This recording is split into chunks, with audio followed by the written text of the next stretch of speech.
sahod ng aming papa, sagot na daw po ang McDo. Ngayon, tuwang-tuwa na naman ang aking baby girl kasi wish granted na naman siya. Wish granted, guys.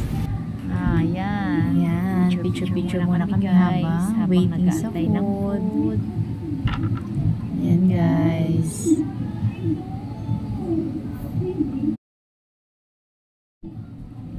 Kain tayo, guys. At ayan, tapos na po kami kumain. Nag-alala muna kami sa dito na kami. Titingin na rin kami ng vanity dresser. Actually, matagal ko nang gusto talaga to. Kaya lang ay hindi ko lang na nakuha. At dahil birthday ko naman, pa-birthday gift na rin sa akin. Guys, maraming magaganda. Kasi dito lang tayo sa mura.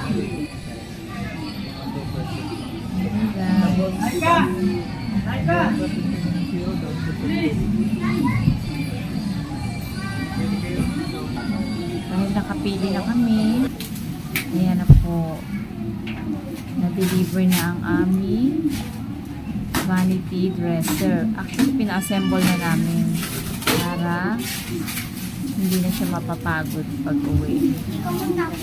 Ayan, guys, ang ganda, diba?